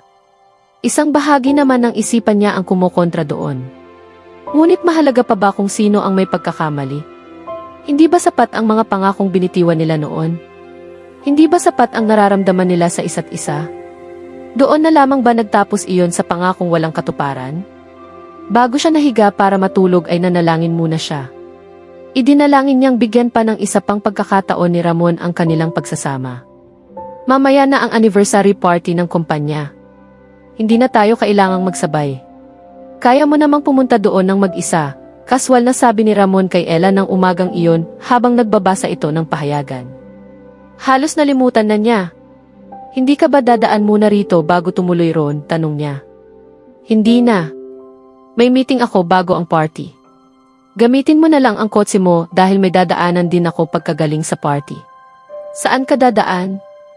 Noon nito ibinaba ang pahayagan at tiningnan siya. Hindi ko na kailangang sabihin yan sa'yo, mariing sabi nito. Pero ano? Asawa kita, ganoon ba? Patuyang tanong nito. Hindi siya nakasagot sa sinabi nito. Napakagatlabi na lamang siya upang pigilan ang luhang nagbabantang pumatak mula sa kanyang mga mata. Huwag, tigilan mo iyang ganyan, Ella. Tumayo na ito, marahas na ibinagsak ang pahayagan sa mesa. Kilala kita, kaya tigilan mo na iyan. Tumayo na ito. Ramon. Bakit? Tila naiirita at naiinip nitong tanong. Pakiusap. Pakiusap ng ano? Alam mo, ako ang nahihiya kapag nakikita kitang umaarte ng ganyan. Malinaw na malinaw kung ano tayo sa isa't isa, kaya huwag mo nang palalain pa ang relasyon na ito. Iniwan na siya nito roon. Hindi niya ito sinundan sa pagkakataong iyon. Hinayaan na lamang niyang tuluyang tumulo ang kanyang mga luha. Putik, sambit niya habang pinipilit ang sariling tumahan. Ilang saglit pa ay narinig niya ang ugong ng palayong sasakyan ng kanyang asawa. Mag-isa na naman siya sa kanilang bahay. Hindi ka na niya mahal, malinaw na malinaw, umalis ka na. Utos ng isang bahagi ng isip niya. Iba naman ang sinasabi ng isang bahagi niyon. Mahal ka pa rin niya, Ella. Sa lahat ng mga taon na to, hindi siya nag-asawa at inalok ka pa niya ng kasal. Kung hindi ka na niya mahal, mas madali na sana para sa kanya na hayaan ka na lang. Pinili niyang maniwala na mahal pa siya ni Ramon. At sa kanyang gunita ay ibinabalik niya ang masasaya at matatamis na alaala ng mga pangako nito. Malapit na ang pasukan ni Ramon. Nakapag-enroll na ito. Habang si Ella naman ay hindi pa rin nakakapag-enroll. Nalulungkot na siya. Ilang araw na lamang ang ititigil nito sa patrial. Dahil sa pasukan ay magtatrabaho na rin ito sa pawn shop sa kabilang bayan ay doon na ito mamamalagi sa tiyahin nito at minsan isang buwan na lamang uuwi. Masaya siya para dito ngunit hindi niya maiwasan ang makadama ng iba yung lungkot. Ang sabi nito, ang huling ilang araw nito sa isla ay gugugulin nila sa isa't isa. Nang araw na iyon ay magkasama sila umagang-umaga pa lamang at bahagya pang madilim ang kapaligiran. Aandap-andap na ang ilaw ng lighthouse at batid niyang ilang minuto na lamang ay papatayin na ng Kapitan Del Barrio ang ilaw niyon. Ang mga gasera ng mga mangingisda sa di kalayuan ay mistulang mga alitaptap mula sa kinatatayuan nila. Pinisil ni Ramon ang kanyang kamay. Hindi pa man ako nakakaalis, nami-miss na kaagad kita. Napabuntong hininga ito. Pinisil din niya ang kamay nito. Hindi naman tayo magkakalayo kung tutuusin. Nasa kabilang bayan ka lang naman. Isang sakay lang ng bangka, nandito ka na ulit. Pinuno nila ng sariwang hangin ang kanilang mga dibdib. Tahimik lamang silang nakaupo sa buhanginan at nakatanaw sa malawak na karagatan. Walang nagsasalita sa kanila, ngunit dama niya ang lungkot sa kanilang paligid. Tila hindi na ganoon kaganda ang paligid gaya ng dati. At hindi niya napigil na maging sentimental ng mga sandaling iyon. Aalis na ang kanyang kasintahan at ang mga araw niya sa isla ay batid niyang magiging napakahaba at nakakabagot. Subalit umaasa at naniniwala naman siya sa mga pangako nito. Kaunting pagtitiis na lang. Noon higit kailanman ay nais niyang mainis sa kalagayan nila sa buhay. Kung hindi man sila kasing alwa ng mga Inevilla, sana man lamang ay makapag-aral din siya. Ngunit batid niya na wala rin naman siyang magagawa. Sukat doon ay napabuntong hininga na lamang siya. Kapag wala ako, huwag kang pupunta sa batuhan ha, sabi nito. Alam mo naman na hindi ako nagpupunta roon kapag hindi kita kasama eh. Pangako mo, Ramon, uuwi ka rito kapag libre ka. Hindi na kailangang ipangako yon dahil gagawin ko namang talaga. Ano ka ba? Kung makapagsalita ka, para bang aalis na ako ng Pilipinas, bahagya itong ngumiti. Ngiting tila nakakaunawa sa kanyang nadarama. Ang lungkot-lungkot lang kasi. Wala na si Gracia, wala ka pa. May iwan ako rito. Kung pakiusapan ko na lang kaya ang tatay na payagan akong magtrabaho roon. Kahit paano man lang, makaipon ako ng pera para sa pasukan, makapasok na rin ako. Ibig na niyang maiyak sa sobrang lungkot na nadarama. Hinaplos nito ang kanyang buhok. Hindi ka naman papayagan on. Hayaan mo na Ella. Baka sa susunod na pasukan, makapag-enroll ka na. Hahanap ako ng paraan, determinadong sabi nito. Ano ba nang sinasabi mo riyan? Huwag ka nang mag-isip ng ganyan. Ano nang gusto mong gawin? Patayin ang sarili mo sa trabaho. Ako ang gagawa ng paraan sa ngayon, Ramon. Makakaisip din ako ng paraan, huwag kang mag-alala. Kung sakali man, ano ba ang kukunin mo? Tanong nito. Broadcasting. Kaya lang, wala namang ganoong course dyan, di ba? Iyon sana talaga ang gusto ko.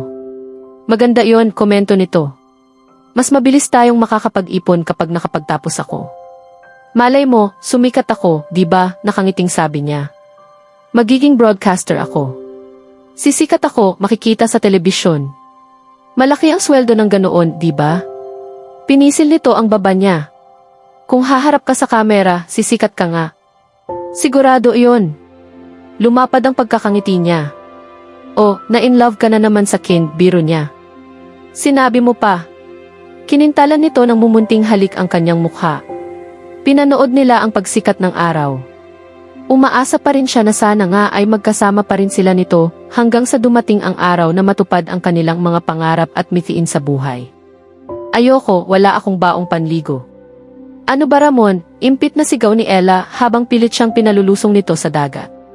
Para kang hindi taga-isla kung magsalita, natatawang sabi nito. Halika na.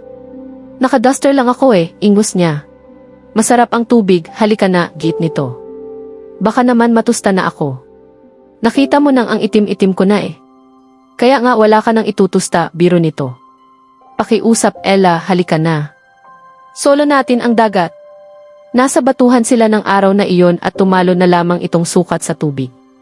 Palibhasa ay sanay na sila roon, tantihado na nito ang lalim ng tubig. Naroon siya sa pinakamalapit na bato sa tubig, nakapamaywang at ayaw sumunod dito. Ayoko. Please Ella. Ano naman ang isusuot ko, sige nga. Kahit wala na. Ano ka? Ang linaw-linaw ng tubig at kahit lumubog pa siya roon ay matatanaw nito ang katawan niya. Natawa ito ng malakas. Kahit na ano. Sige na, please. Nakangiting na pailing na lamang siya. Talikod. Utos niya. Nanlaki ang mga mata nito. Ano nang iniisip mo? Hindi ako maghubad ha. May kamison ako sa ilalim. Ano ka, sinuswerte? Talikod na. Tatawa-tawang tumalikod nga ito. Hinubad niya ang duster at iniwan ang kanyang kamison saka siya lumusong sa tubig ng dahan-dahan. Marahan niya itong nilapitan sa kanilang bitinan ang liig nito patalikod. Tawa sila ng tawa. Dalhin mo nga ako sa malalim, ungot niya habang nakasampay pa rin sa likod nito. Tara. Nagsimula itong maglakad patungo sa gitna. Doon sila lumangway ng lumangway. Sabuyan sila ng sabuyan ng tubig. Hanggang sa hapitin siya nito sa baywang. Halos gadali na lamang ang pagitan nila at naaamoy na niya ang mabangong hininga nito. Kusang namigat ang talukap ng kanyang mga mata at nang hagkan nito ang kanyang mga labi ay namalayan na lamang niyang nangunyapit na ang kanyang mga kamay sa batok nito. At buong pagmamahal niyang tinugon ang mga halik nito. Marahil ay dahil batid niyang aalis na ito. Ella. Ella. Sambit nito sa pagitan ng paghalik sa kanya. Bigla itong kumalas at iniwan ang kanyang mga labi na nakaawang pa rin. Ikinulong nito sa mga kamay ang kanyang mukha at pinakatitigan siya. Malaking bahagi ka sa akin, Ella. Ikaw ang malaking dahilan kung bakit nagsisikap akong mabuti. Kasama ka sa mga pangarap ko. Sana, maniwala ka sa akin. Naniniwala ako, Ramon. Palagi akong babalik kung may panahon. Para sa ating lahat ito. Hindi ako magsasawang sabihin yan sa iyo, Ella. At hinagkan siya nitong muli. Abala si Ella sa pagbubutas ng isang kabibing nakuha niya sa dalampasigan. Mga sulgasul iyon at pahaba. Lalagyan niya iyon ng tali at ibibigay kay Ramon. Bukas na ang alis nito at dahil wala naman siyang maisip na ibigay rito ay iyon na lamang. Ano ba yung ginagawa mo, Ella? Tanong ng kanyang ama. Kwintas po, tay, ibibigay ko kay Ramon, nakangiting sabi niya. Napangiti ito. Tutulungan kita. Hindi na po, tay, mariing tanggi niya. Nais niyang siya lamang ang gagawa niyon. Kaya ko na po to. Natawa ito. Batang ito. Babalik na pala si Ramon sa kabila, no? Parang kailan lang. Natawa siya. Parang kailan nga lamang at tinutuli pa si Ramon ng kanyang ama. Mabuting bata, patango-tango nitong sabi. Mahusay.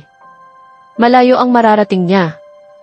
Alam ko po, tay, may pagmamalaki niyang sabi. Pasensya ka na, anak, at hindi ka ulit nakapag-enroll ngayong pasukan. Pero ipinapangako ko sa iyo, sa susunod, kahit na ano nang mangyari, makakapasok ka na. Ngumiti ito. Sige, maaga akong mahihiga at nang maaga ako bukas. Nang makapasok ito sa kwarto ay lumabas naman ang ina niya. Tulog na ang tatay mo. Napagod lang siguro. Ang ganda naman yan. Ibibigay mo ba kay Ramon? Nakangiting tanong nito sa kanya. Tumango siya. Natutuwa ako para sa nobyo mo, anak. Mataas ang pangarap. Abay tuwang-tuwa nga ang ama niya. Umiti ito sa kanya.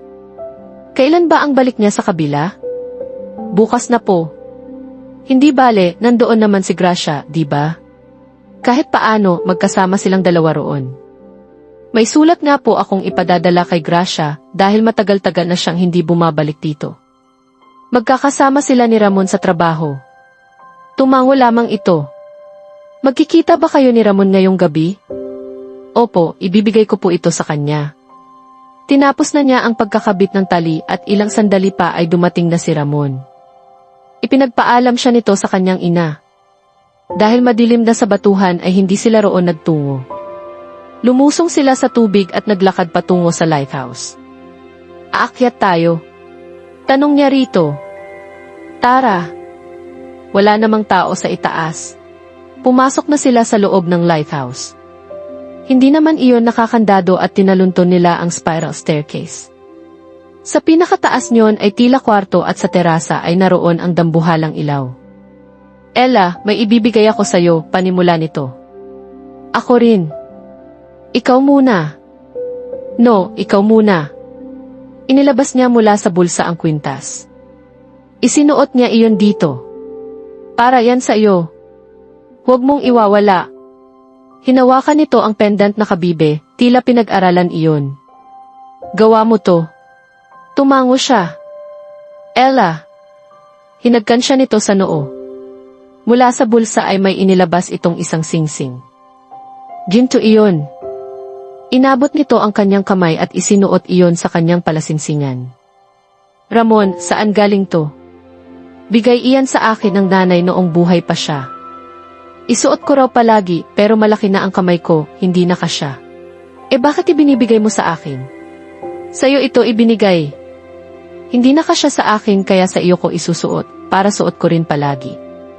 Lisa lang tayo, Ella. Natuwa siya sa sinabi nito. Hinagkan siya nito. Sa una ay banayad lamang hanggang sa naging malalim. Tinugon niya ang bawat halik nito sa kanya. At kahit tila gusto na nitong patagalin pa iyon ay ito na rin ang lumayo. Saka na, Ella, anito. Hindi ngayon na, Ramon. Hinagkan niya itong muli sa mga labi. Ang tanging mahalaga ay ang mga sandaling iyon. Ibig niyang ibigay rito ang lahat-lahat, ang kanyang katawan at kaluluwa. Sa kanyang murang isip, batid na niya na ito lamang ang para sa kanya at nais niyang patunayan iyon dito. Kahit medyo maulap at dumidilim ang kalangitan, umaapaw naman sa kagalakan ang kanilang mga puso. Para bang nagsasabog ng kakaibang mga kulay na liwanag na mas maliwanag sa ilaw na tanglaw ng islang iyon sa gabi. Animoy nasa isang paraiso sila. Iyon ang kauna-unahang pagkakataon na ibinigay niya ang kanyang sarili sa isang lalaki. At para sa kanya ay isa iyon sa pinakamagandang bagay na nangyari at ginawa niya sa kanyang tanang buhay. Pagkatapos na naganap, hinapit siya nito palapit at bumulong sa kanyang tainga. Ipinapangako ko sa iyo, Ella, habang buhay, ikaw lang. At nagyakapan sila ng mahigpit. Hanggang ngayon ay umaasa pa rin si Ella sa mga pangako ni Ramon sa kanya. At pinanghahawakan niya iyon sa kanyang puso at isip.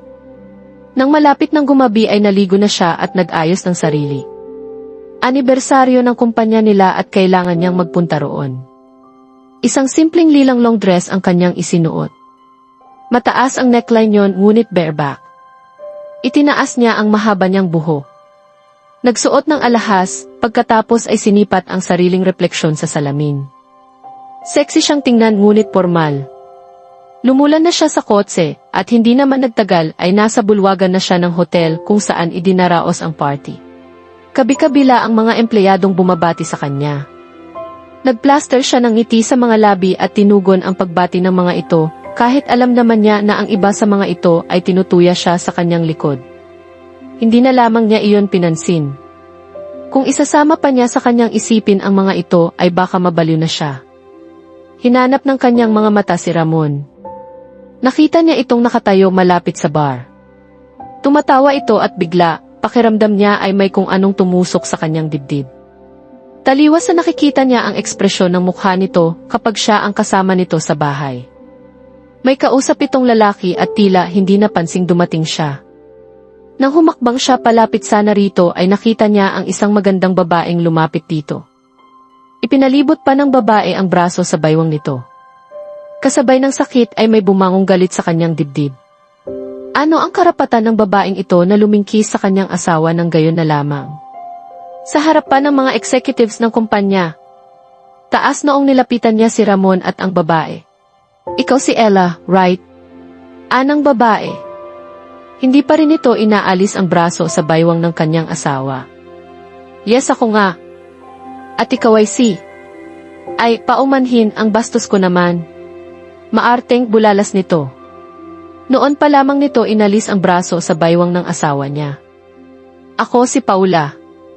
Inilahad pa nito ang kamay at atas ng kagandahang asal, ay tinanggap niya iyon kahit pa nga mga lingali na niyang kalmutin ang mukha nito. Binigyan niya ito ng ngiting mapang-uyam, kasabay ng pagtaas ng isang sulok ng mga labi ay ang pagtaas ng isang kilay nito. Bumaling siya sa kanyang asawa. Hindi naman niya malaman ang sasabihin. Muling nagsalita si Paula na hindi pa rin umaalis sa tabi ng asawa niya. Ay, ang sikat na si Ella. Kusang tumaas ang kanyang kilay. Pakiulit. Ay, may nasabi ba ako? Nagtagis ang mga bagang niya. Si Ramon naman ay tila hindi pinapansin ang lantarang panunuya sa kanya ni Paula. Nasagad na siya. Sabihin mo nga, Paula, ikaw ba ay empleyado ng kumpanya? Maarte itong humalakhak at bahagya pang nasapo ang dibdib. Ako. Isang empleyado ng kumpanya. Muli itong tumawa sa kabumaling kay Ramon. Ito naman ay pangiti-ngiti rin. Gusto na sana niyang lisanin ang lugar na iyon noon din, ngunit naisip niyang kung gagawin niya iyon ay siya lamang ang magmumukhang tanga. Pasensya na, pero nakapagbiro ba ako nang hindi ko namamalayan? Anya. At ganoon na lamang ang pagkagilalas niya nang bigla na lamang tumawa si Ramon. Si Paula ay natawa rin. Hindi mahal ko at patawad talaga, ani niya. Ang sa akin lang, ako si Paula de Castro. Yung Paula de Castro. Sa tono nito ay tila ba ipinahihiwatig na tila dapat ay kilala niya ito. Pasensya na, pero hindi kita kilala. Diretsang sabi niya. Galit na siya at wala na siyang pakialam. Kahit magalit pa sa kanya si Ramon. Sa totoo lang, sila naman ang unang tumawa sa kanya. Natigilan naman si Paula sa sinabi niya. Well, designer ako. May butik ako. O Paula Collections. Noon lamang niya naisip iyon. So, ano ba talaga ginagawa mo dito? Naisa na niyang itanong ngunit nagtimpi siya. Ay parang may nakita akong tao doon. Kita-kits, Ella. Ramon, ihahatid mo ako pa uwi mamaya, di ba? Baling nito rito. Oo naman. Nang makaalis na ito ay binalingan niya si Ramon. Nagtatanong ang tinging ipinukol niya rito. Naghanda ka ba ng talumpati? Inaasahan nila na magsasalita ka mamaya, kaswal na sabi nito na tila ba walang nangyari. Nakikipagrelasyon ka ba kay Paula? Nais niyang itanong dito subalit sa huli ay iba ang nasabi niya. Hindi, wala akong inihandang talumpati. Dapat ginawa mo. At hindi ka dapat nagpakasal sa akin kung ganito mo naman ako pakikitunguhan. Nais niyang ihiyaw sa mukha nito. Napakaraming bagay ang nais niyang sabihin dito, ipaliwanag, pero naduduwag siya. Pakiramdam kasi niya ay wala ng lunas ang kanilang pagsasama dahil napakalaki na ng lamat niyon. Bago pa man sila nagpakasal ay naroon na ang lamat na iyon. At hindi niya alam kung maaari pang gawa ng paraan. Parang hindi na. Maaari nga kaya na may relasyon ito kay Paula? Noon siya tinawag ng MC. Nagtungo siya sa makeshift stage at nagsalita. Magandang gabi po sa inyong lahat, mga ginoo at ginang. Ngayong gabi ay ipinagdiriwang natin ang ika-50 anibersaryo ng ating kumpanya. Marami sa inyo ang kasama na mula pa noong nagsimula ang kumpanya, maraming taon na ang nakalipas. Marami tayong pinagdaan ng pagsubok, pero heto tayo ngayon, mas matatag kaysa dati. Alam ko, kung nandito pa ngayon si Teddy, napakasaya niya, sobra-sobra. Hindi niya alam kung bakit nabanggit pa niya ang pangalang iyon. Ang pangalan ng lalaking tumulong sa kanya ng mga panahong wala siya ni isang taong malapitan. Ang kanyang unang asawa. Napatingin siya kay Ramon, blanko ang ekspresyon ng mukha nito. Nagpatuloy siya. At iisa lang ang dapat nating pasalamatan para dyan. Paano ko siya tatawagin? Ang asawa ko ba? Ang pangulo ng kumpanyang ito, Ginoong Ramon Joaquin. Nagpalakpakan ang mga tao. Tumango naman si Ramon. Bumaba na si Ella ng entablado. Ang ibang empleyado ng kumpanya na matagal nang nakakikilala sa kanya ay niyakap pa siya. Ipinasya niyang manatili sa party, ngunit nang mapalingon siya, kay Ramon ay nakita niyang nakapulupot na naman sa baywang nito ang braso ni Paula. Kaya umalis na rin siya. At nang lingunin niyang muli ang mga ito ay nakita niyang nakatingin sa kanya ang kanyang asawa. Tumalikod na siya at nagtuloy-tuloy sa kanyang sasakyan. Habang bumibiyahe, nagsimulang pumatak ang ulan. Tila nakikiayon ang panahon sa kanyang nararamdaman. Wala ni isang bituin sa kalangitan, nagtatago ang buwan. Mangilan-ngilan lamang ang tao sa daan. Madilim ang paligid maliban na lamang sa mga poste ng ilaw. At dumaloy na naman sa kanyang gunita ang nangyari noon, maraming taon na ang nakalilipas. Madilim din noon, pumapatak ang ulan. At ang tanging tanglaw lang ng isla ay ang liwanag na nagmumula sa parola. Iyon ang araw na naging hudyat ng paghihiwalay nila ni Ramon. Tanga ng payong ay hinihintay ni Ella ang pagdating ni Ramon. Hindi naman kalakasan ang ulan kaya hindi rin malakas ang alon. Ipinasabi niya kay Ramon kay nanailuding nang magpunta ito sa kabilang bayan na maisakit ang ama nito. Hindi naman nagtagal at palapit na ng palapit ang bangkang may bubong hanggang sa tuluyan na iyong dumaong. Sinalubong niya si Ramon. Kumusta ang tatay? Tanong agad nito. Nasa inyo siya. Pinuntahan ko kanina at nagluto ako ng lugaw. Pilit naman akong pinauwi. Nagmamadali silang naglakad patungo sa barong-barong ng mga ito. Nadatnan nila si Mang Pedrito na nakahiga sa sofa. Nanginginig ang katawan nito sa lamig. Tatay, dali-dali itong kinumutan ni Ramon. Ano nang pakiramdam niyo, tay? Nakainom na ba kayo ng gamot? Nagpakulo ako ng halamang gamot at ipinainom ko na sa kanya kanina. Hindi pa rin ba bumababa ang lagnat niya? Tanong niya. Dapat na po kayong magpunta sa ospital, tay, ani Ramon. Hindi na, Ramon. Maayos na ang pakiramdam ko. Bakit ba umuwi ka pa rito? Kumusta ang pag-aaral mo? Tay, wag na po muna kayong magsalita. Isasakay ko na kayo sa bangka. Gastos lang ang iniisip mo, Ramon. Tama na ako rito. Hindi po, tay. Nagmamadali na itong lumabas. Ilang sandali pa ay bumalik itong muli. Lumakas po ang alon, delikadong magbiyahe. Pero, anak, hayaan mo na ako, ano ka ba? Bukas, bubuti na ang pakiramdam ko, giit nito. Hindi. Ella, dito ka muna.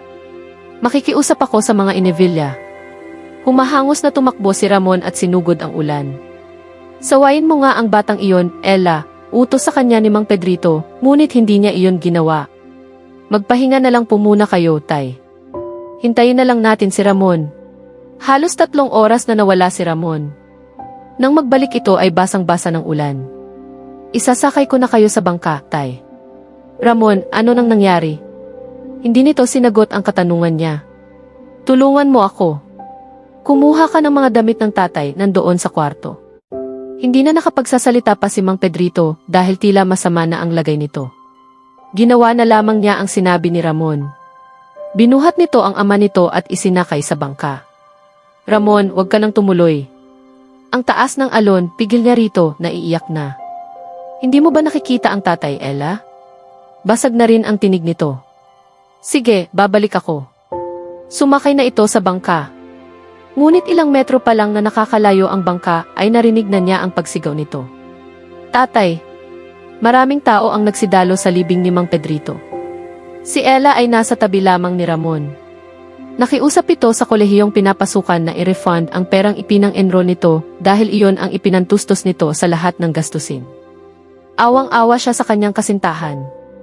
May namuoring galit sa kanyang dibdib para sa mga Inevilla. Nang magsimulang magsialisan ang mga naroroon ay nanatili siya sa tabi nito. Hanggang sa gagapin nito ang kanyang kamay. Masaya na siguro ang tatay kung saan siya naroroon ngayon. Pero, nabasag ang tinig nito sa mabilis na pinunasan ang sulok ng mga mata. Buhay pa sana ang tatay kung tinulungan lang kami ng mga Inevilla. Tumingala ito sa pinakamataas na parte ng patrial, sa mansyon ng mga Inevilla.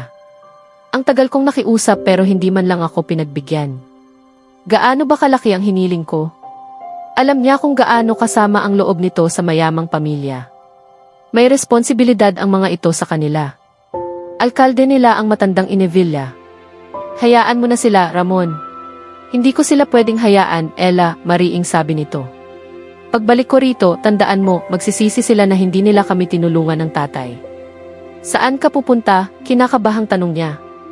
Ella, nakapagdesisyon na ako. Luluwas ako sa Maynila pero babalikan kita. Ramon. Nabigla siya sa sinabi nito. Bakit sa Maynila pa? Ang layo noon. Napaiyak na siya. Wala nang mangyayari sa akin dito, Ella. Doon, mas maraming pwedeng pasukan.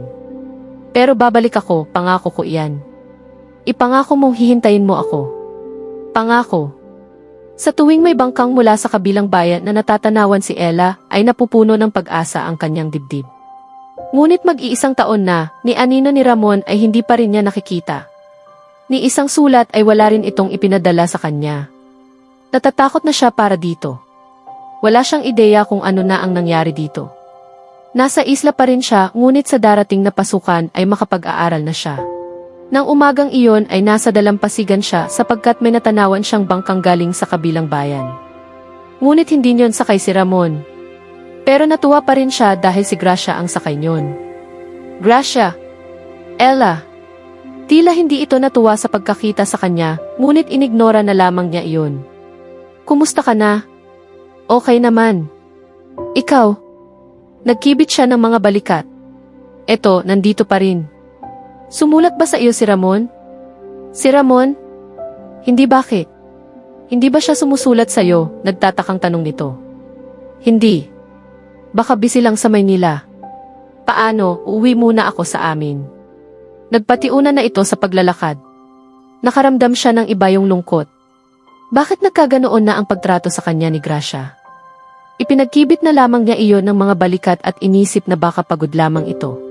Biglang lumakas ang alon, hinanap namin si Paring Gunding pero hindi na namin siya nakita, ani Mang Bostre. Sabay na napaiyak sina Ella at ang kanyang ina nang marinig ang balitang iyon. Hindi iyon maaari. Sa tagal na pangingisda ni Gonding, tantihado na niya ang alon, humahagulhol na sabi ng kanyang ina. Walang nakakaalam ng eksaktong agos ng dagat, pakli ni Mang Bostre. Kumpare ito ng ama niya. Tulungan naman ninyo kami, Bostre. Hanapin natin si Gonding.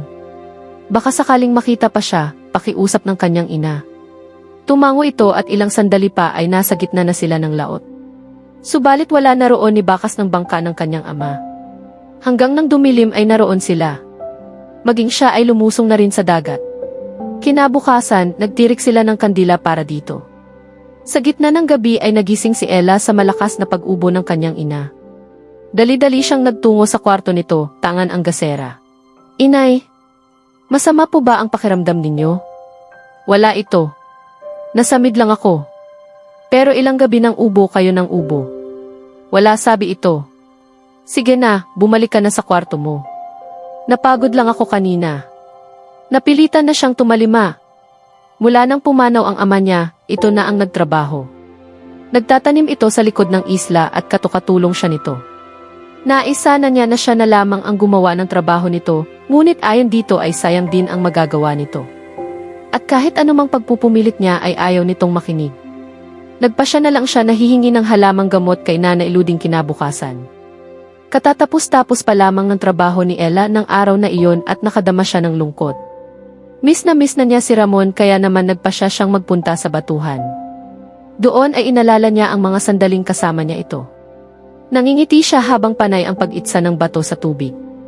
Magandang araw, Binibini. Nanigas ang kanyang kalamnan nang may marinig na tinig sa kanyang likuran. Agad siyang lumingon. Hindi niya kilala ang lalaki. Mukhang 30 na pataas ang edad nito. Sino ka? Tanong niya. Inilahad nito ang palad. Teddy. Ako si Teddy Inevilla. Inevilla? Ngumiti ito. Oo, Inevilla. Ba't ka nandito? Agad siyang nakadama ng galit para dito. Ang pamilya nito ang dahilan kung bakit umalis si Ramon. Hey! Galit ka ba sa akin? Hindi ba, dapat nandoon ka sa palasyo ninyo, sarkastikong sabi niya. Relax lang. Itinaas nito ang magkabilang kamay. Tingnan mo, hindi ko alam kung bakit ka galit pero sinasabi ko sa'yo, wala akong kinalaman kung bakit ka man galit sa mga Inevilla, okay? Hindi pa man, naghugas ka na ng kamay. Sandali lang, miss. Wala akong kahit kaunting ideya kung tungkol saan ang sinasabi mo. Huwag mo sabihin yan sa akin na wala kang alam. Sumabog na siya. Nayayabangan siya rito. Hindi ninyo pag-aari ang buong isla. Bumalik ka na roon sa itaas. Hindi na ninyo teritoryo ito. Hindi nga namin pag-aari itong buong isla pero, sa iyo ba to, balik nito, nakangiti. Teritoryo ko itong napuntahan mo, git niya. Ganoon ba? Hindi ba ako pwedeng makishare? Hindi. Hindi pwedeng magpunta rito ang mga Inevilla, deklara niya. Ano naman kaya ang gagawin mo kung hindi ako umalis dito? Nang hahamong tanong nito. Naningkit ang mga mata niya sa galit ngunit bago niya ito masagot ay narinig niya na tinatawag ang kanyang pangalan. Ella! Ella! Ang nanay mo! Ang nanay mo! Agad na niyang nalimutan si Teddy. Dali-dali siyang bumaba mula sa batuhan at agad niyang nakita si Nanay Luding. Bakit Nanay Luding? Ano po nang nangyari sa nanay ko? Imbes na sumagot ay hinigit na siya nito. Lakad-takbo sila pa uwi sa barong-barong nila. Eksaktong pagpasok niya ay siya ring pag-angat ng mukha ng nanay niya mula sa bimpong tanga nito. Napadda siya nang makitang puno ng dugo ang bimpo. Nanay! Anak! Nanay! Ano nang nangyari sa inyo? Napaiyak na siya kaagad. Halo-halo ang nadarama niya ng mga sandaling iyon. Diyos ko, wag naman po. Wag po ninyong kunin ang nanay. Wala ito, anak. May sugat lang ako sa lalamunan. Hindi po. Dadalhin ko kayo sa ospital. Wala tayong pera para dyan, anak. Ako po ang bahala. Lahat sila ay napalingon sa pinto. Naroon na pala ang lalaking nagpakilala sa kanya bilang Teddy Inevilla pagko ay umalis na ito. Sino yun, anak? Tanong ng kanyang ina. Hindi pa man siya nakakasagot ay sumuka ito. Napahagulhol siya nang makita ang dugo sa sahig. Ikukuha ko ho kayo ng bagong bimpo, Nay. Hindi naman nagtagal at narinig nila ang paglapag ng helikopter sa pampang. Mismong si Teddy ang bumuhat sa kanyang ina. Dahil wala naman siyang choice ay wala na siyang nagawa. Panay ang pag-ubo ng kanyang ina habang nasa helikopter sila. Awang-awa na siya rito. Panay ang haplos nito sa dibdib. Please, pakiusap po. Wala na akong kasama sa buhay. Hindi naman nagtagal at lumapag na ang helicopter. Hindi na niya nilinaw kung paanong may nag-aabang ng sasakyan sa kanila roon. Sumakay na lamang siya. Ilang sandali pa ay nasa emergency room na ang nanay niya. Iyak lamang siya ng iyak sa labas. Bahagya pa siyang nagulat nang makita ang puting panyong inialok sa kanya ni Teddy. Salamat! Tipid lamang itong umiti sa kanya. Tila kay tagal na lumipas ng mga sandali. Tila natuyo na ang mga luha niya. Nakatitig na lamang siya sa puting dingding ng ospital na iyon. Nang lumabas ang doktor ay agad niya itong nilapitan. Nang marinig niya ang sinabi nito ay tuluyan ng bumigay ang mga tuhod niya. Nang magmulat siya ng mga mata ay ang mukha ni Teddy ang una niyang nakita. Ayos ka lang ba? Tanong nito. Napailing na lamang siya at napaiyak na naman. Naitanong niya sa kanyang sarili kung bakit ba nagkaganoon ang buhay niya. Ayon sa doktor, malaki na pala ang pinsala sa baga ng kanyang ina. Ayos lang ang lahat, ani Teddy. Paano mangyayari yon? Paano mangyayari yon? Sabi niya sa pagitan ng paghagulhol. Sa susunod na kabanata, aasahan natin ang paglaban ni Ella para sa kalagayan ng kanyang ina at ang pagharap nila sa mga bagong pagsubok na dala ng pamilya Inevilla. Lalantad din ang mga lihim at tunay na intensyon ni Teddy sa buhay nila. Kaya abangan natin,